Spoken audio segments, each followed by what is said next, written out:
Okay, now it's time to get into the real business, okay? The previous papers, and see how we should tackle these questions. Remember, if you want to pass math, if you want to get 100%, I cannot tell you anything else than what your teacher already told you. Practice, practice, and more practice. Okay, so the first question is here. It says that given that f of x is equal to this, find the derivative. Now we are not going to be finding the derivative from first principles, we're just going to be applying the rules.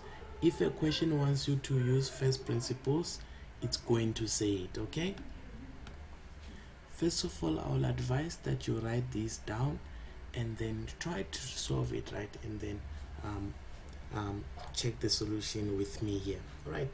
So like I was saying, if they want you to use the first principles, then they are going to say it, okay? Questions on first principles are specific, but when they say they just say determine the derivative of, well, you are expected to use the rules. If you use first principles, trust me, you're gonna get stuck somewhere, because usually it's gonna be quite complex to work with first principles on questions like this. Okay, so now to find the derivative here, let's first have a list of techniques that we're going to use. The first thing we do, we're gonna apply simplification. Okay, we're gonna apply simplification so that we always have our expressions in the form ax to the power of n. After that, you then apply the rules. Okay, then you then apply the rules. Okay, now when you are applying the rules, I need you to remember that when you're applying the rules, do not write dx.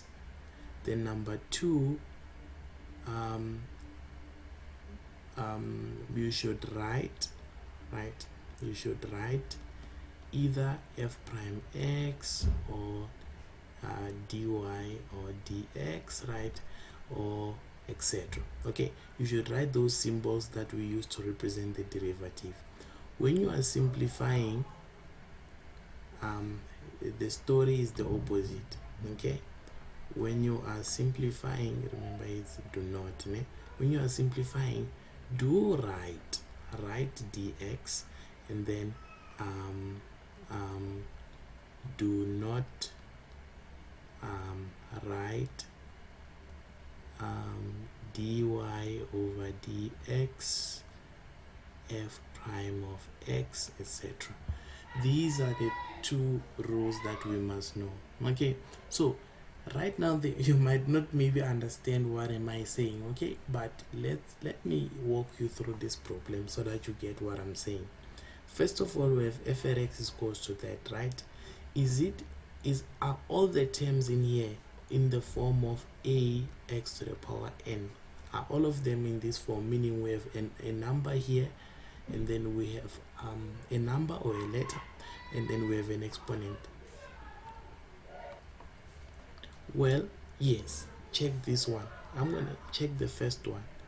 There is a number and then there is an exponent, so we are good to go on that one. Look at this one. There is a number, there is an exponent, so we are good to go. What about on this one? It's just a number. We know the derivative of a number is 0, so it means all of this is okay, right? So it means therefore, do I need to simplify anything? No, I don't need to simplify. It's already simplified, so we're gonna skip this step. Now we're gonna apply the rules. When we apply the rule, now I'm saying write f prime of x if we're talking about f prime of x. Okay, so I'm gonna write f prime of x to say the derivative would be equal to this times that.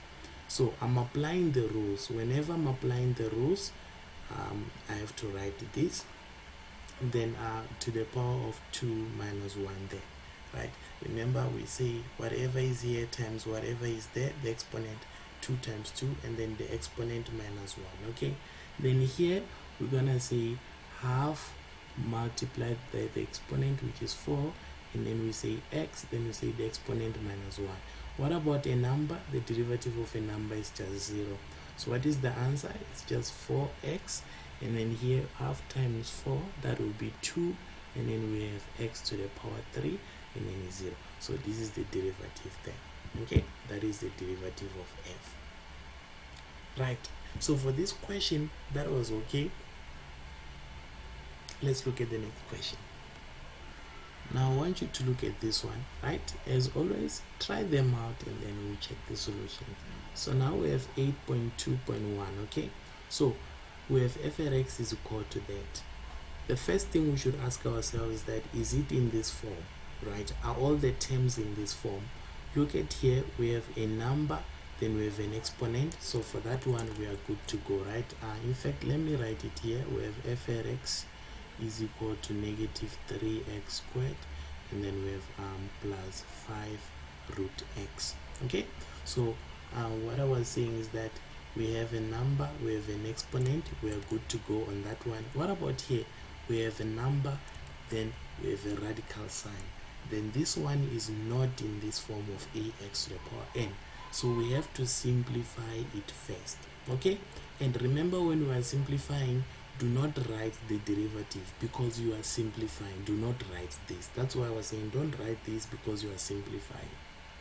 Okay, in terms of dx and this, for now, please worry not about it. In fact, for now, let's remove it, because questions that we're gonna deal with are not gonna be dealing with dx. Okay, so in fact we can just remove this for now. Okay, remove it for now. So for now, the rules, I want you to remember that when you are simplifying, you don't write the derivative.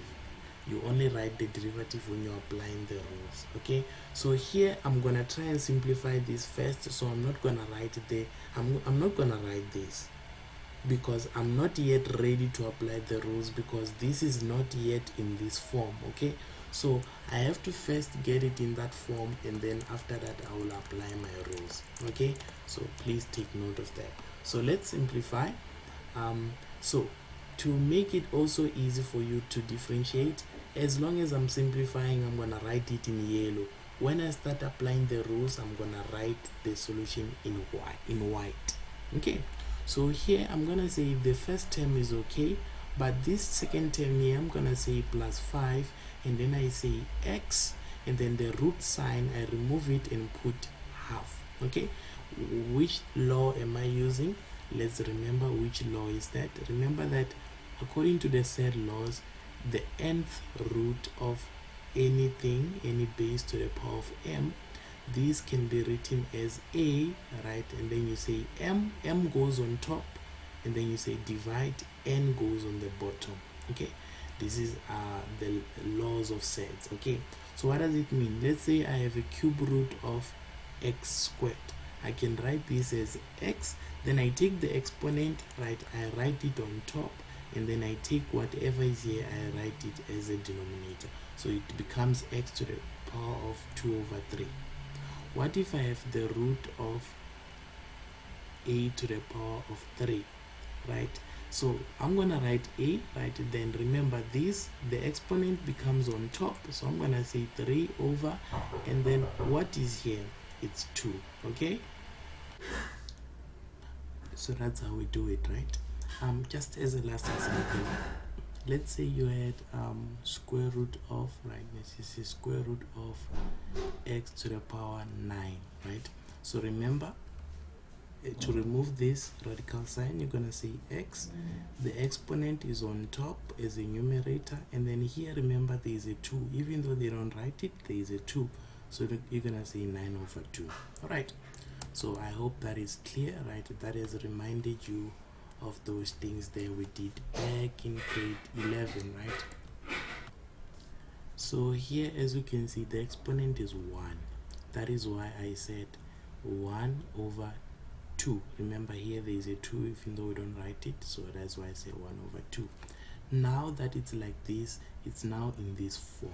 Okay, it's now in that form, so now we can apply the rules. Now check, when I'm now applying the rules, that's why I'm gonna write the derivative. So I now write that the derivative of f would be equal to negative 3 times 2, then I have x 2 minus 1, and then I say plus 5, right, times the exponent, which is 1 over 2, and then I say the exponent minus 1. Okay, the exponent is half, so I say half minus 1. So here I'm just simplifying the derivative, so that's why I'm still writing it. So the answer would be negative 6x to the power of 1, right?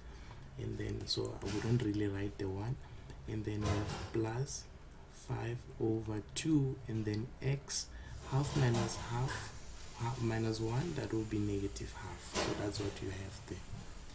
Now usually they're gonna want you to write this in the form of a positive exponent. They might say leave it in a positive exponent. So what you would do there, right, is that this one that you see here, we're gonna leave it as a positive exponent. So you would use this law here, the exponential laws, that says a to the power of negative n would be a to the power of n. Basically, if it's a denominator and it has a positive exponent, when it becomes a numerator, it will have a negative exponent. So this one here, you would actually rewrite it as negative 6x, right? And then you say plus 5 is your numerator. Then this, since it was also a numerator because it's over 1 here, right? Then you're going to make it a denominator, and that denominator is going to have a positive half, which is a positive exponent. Okay, so when it's a denominator, it is a positive exponent. When it is a numerator, it is a negative exponent. All right, so that is it for 8.2.1. I hope you saw how we solve it. Just remember, we simplify. When we are simplifying, we don't write that the derivative is equal to, because we have not found the derivative yet. So we simplify this until it's in the form ax to the power of n. Once it's in that form, all the terms are in this form, then you can apply the rules. And when you apply the rules, that's when you write the derivative of f is equal to. All right, so let's look at the next one. The next one says that this is 8.2.2. It says that p at x, right, is equal to 1 all over x cubed, right, and then plus 4x, right, all to the power of 2. Okay, so how do we solve this one?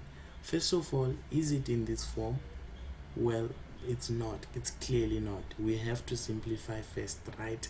So when you are simplifying, remember, you don't write the derivative of p, because you're not applying the rules here to find the derivative. So we're gonna simplify p at x by saying right, this is what I'm gonna do. Okay, we can rewrite it as 1 all over x cubed plus 4x, right, times 1 all over x cubed plus 4x. Okay, so now that we have this, we can now use our FOIL method to simplify this, right? You can use the FOIL method to simplify this, right? What are we gonna have if we do that? We're gonna have 1 over 3 times 1 over x to the power 3 times 1 over x to the power 3. You say 1 times 1 is 1. X to the power 3 times x to the power 3, that would be x to the power of 6, because remember, a times n multiplied by a times m would be equal to a times n plus m. So x and x, same base, then we add the exponents. 3 plus 3 is 6. Okay, 1 over x to the power 3 times 4x would be, you just say 1 times 4x, that is 4x, and then you divide that by x to the power 3, because this is 4x is over 1, so you multiply numerator by numerator, denominator by denominator. What about this one? Same thing. You're gonna say 4x times 1, it's gonna give you 4x, and then all over x to the power 3. Then you say 4x times 4x, that would be 16x squared. All right, now that you have that, what are you gonna do now? You then gonna say this will be equal to, right, 1 over x to the power 6. Now remember, here the denominators are the same, Remember, when the denominators are the same, you write the denominator as one denominator, then you add the numerators. So you're going to have 4x plus 4x, okay? Then you have plus 16 x squared. Now remember, we want this okay, I can still write this as 1 over x to the power 6, and then here I'm gonna write 8x all over x to the power 3, and then plus 16x squared. Okay, remember, this is still our px, and we want it to go to that form there. We want ax to the power n. So for us to put that in that form, what are we gonna do? Right, look at the first term. The first term here is not in that form of ax to the power n, because x is a denominator. So what are we gonna do? Remember, if it's a denominator and it has a positive exponent, when it becomes a numerator, it's gonna have a negative exponent. Okay, so I write it like that. Then this one, still the same thing. We have 8x, isn't it? Now, since it's a denominator, it has a positive exponent. As a numerator, it will have a negative exponent. Okay, then you're gonna have plus 16x squared. Remember, we are still simplifying Prx, so we're gonna continue simplifying Prx. Then we're gonna have 1 times x to the power negative 6. You're not gonna say 1 times negative 6, because you are now applying the rules, and once you start applying the rules, you have to write, once you start applying the rules, you have to write p prime x, right? And you can't apply the rule and then here you are busy simplifying. Okay, you have to do one thing at a time. So we're gonna finish off with simplifying, then we're gonna apply the rules afterwards. Now look at here, this is x to the power of 1, right, times x to the power negative 3. We're still gonna use this law. Then we're gonna have 8x to the power of 1 plus negative 3. Okay, bases are the same, we add the exponents. Then here we have 16x squared, right? Then we're gonna have Prx is equal to 1 times x to the power negative 6. Then we have plus 8x. 1 minus 3 is negative 2, right? Then you're gonna have plus 16x squared. Perfect. Now everything is now in that form, right? Now we can write the derivative. So therefore, the derivative, right, which is f prime x, will be, you say 1 times negative 6, right? Then you write x, then you say the exponent, which is negative 6 minus 1.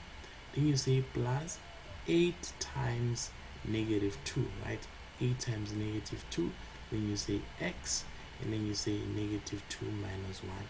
Then here you're gonna say 16 times 2, right? Okay, let me just write it here. We ran out of space there, right? We ran out of space, so let me write it here. Okay, it took out that one. So remember, I said 8 times negative 2, then negative 2 minus 1, right? Then here it's gonna be 16 times 2, right? 16 times 2, and then x to the power of 2 minus 1. Okay, so now what would be the final answer for our derivative there? So our derivative would be 1 times negative 6 is negative 6x, and then negative 6 minus 1, that would be negative 7. And then here we're going to say 8 times negative 2 is negative 16, and then x, negative 2 minus 3 will be negative 3, right? Then here 16 times 2 is 32, and then we have x to the power of 1. 2 minus 1 is 1. Okay, so we found our derivative. If you wrote it up until this point, you're gonna get very, very decent marks, full marks.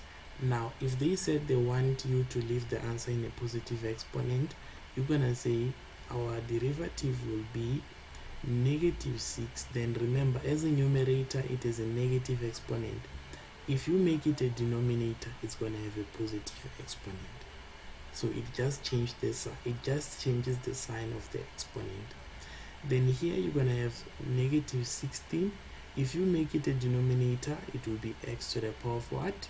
3, right? Then you have plus 32x. Then that is the derivative there. So that is how you get the derivative of that question there. This one, 4 marks, right? It's a lot of work, but as long as you are doing the correct stuff, you don't have to worry. Okay, just be a bit fast. So we're gonna do how many more? We got 3 more. We're gonna try to be as quick as possible, right? Yes. So here's the next one. You can try it, good people. You can try it and then see if we get the same answer. Now, I think from this you can already see that it's not in the form of a to the power x to the power n, right? Ax to the power n. So it means we have to convert it into that form, and we have to simplify first. Remember, when you simplify, you don't write dy over dx, okay? You're just gonna simplify first. So you write dy over dx when you're applying the rules. So we're gonna simplify our y first, right? So you're gonna say y is equal to, so this thing would be x squared minus 1 over x squared times x squared minus 1 over x squared, right? Then simplifying the y, you would have this times that, which is x to the power 4. This times that would be negative x squared over x squared, right? You just say x squared times 1, that is negative x squared. Same thing here. Now you're gonna say this times this, so that will be negative x squared over x squared, right? Then you're gonna say this term here, right? Then you're gonna multiply it by that term there. Negative times negative is positive. 1 times 1 is 1. X squared times x squared will be x to the power 4. Okay, so your y will be equal to x to the power 4 minus 1, right? X squared over x squared is 1, and then minus 1, and then plus 1 over x to the power 4. So essentially you have x to the power 4 minus 2, and then plus 1 over x to the power 4. Now we want this form, right? So we're gonna simplify further, right? And then now we're gonna put it as y is equals to x to the power 4 minus 2 plus, remember, as a denominator it has a positive exponent, as a numerator it's going to have a negative exponent. Now it's in this form, right? Now we can then say that is when we write now dy over dx, when we are applying the rules, right? So here we're gonna say what is here is 1, right? So you're gonna say 1 times 4 and then x 4 minus 1. Okay, what is the derivative of a constant, right? It's just a number, there is no x attached to it, it's just a constant, so the derivative is 0. What about here? We have 1 here, right? So we're gonna say 1 times the negative 4, which is the exponent, then you say x negative 4 minus 1. Okay, so what are you gonna have? You're gonna have our dy over dx as 4x to the power 3, and then plus 0 is fine, we don't write it. Then we say minus 4x to the power of negative 5. Then if they want it in positive exponents, you're gonna say 4x to the power 3 minus 4, and then as a numerator it is a negative exponent, as a denominator it's gonna have a positive exponent. Then that's it there, right? Then a bit of an easy one, right, so that we can cool down a bit, right? So we can try it and then we'll look at it after. So we're gonna have y is equals to 2x to the power 5 and then plus 4 all over x to the power 3. So what are you gonna do there? You are gonna express the second one. Remember, we want it in this form, right? So you're gonna say 4 times x. Remember, as a denominator it is a positive exponent there. It means as a numerator it would have a negative exponent. Okay, so now that it's in this form, we got it in that form. Now we can write dy over dx when we're applying the rules. Okay, we say dy over dx, then we now say 2 times 5, and then we say x, then we say 5 minus 1, right? And then we say plus 4 times the exponent, which is negative 3, and then you say x negative 3 minus 1. Okay, so our dy over dx would be what? Would be 10 x to the power of 4. Then here you would have negative 12 x to the power of negative 4. If they want it in positive exponents, you're gonna have dy over dx as 10x to the power of 4 minus 12 all over x to the power of 4. It had a negative exponent as a numerator and a positive exponent. Okay, then we got it there. Now the last one for today, or rather for this video, right? It will be this, right? Remember, we need to simplify it first. So we're gonna write y is equal to this, right? So whenever you have a denominator, that denominator is going to divide by each numerator. What am I saying? If you have 2 plus 3 all over 2, you can write it as, you say the first one divide by the denominator, then you say plus the second one, right, divided by the denominator. So you're gonna do the same thing here.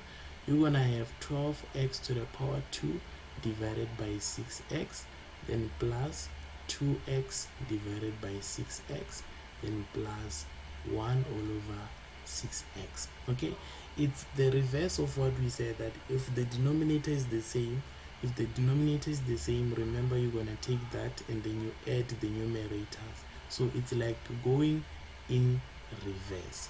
Okay, so that's why we have that. So now that we have this, we can simply divide. What is 12 divided by 6? That is 2, right?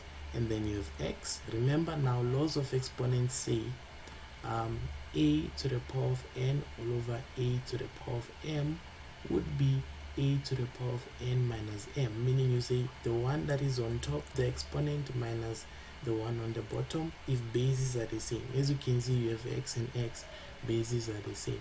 So you're gonna say 2 minus 1, okay? 2 minus 1 there, right? Then here, what is 2 divided by 6? That is 1 over 3, right?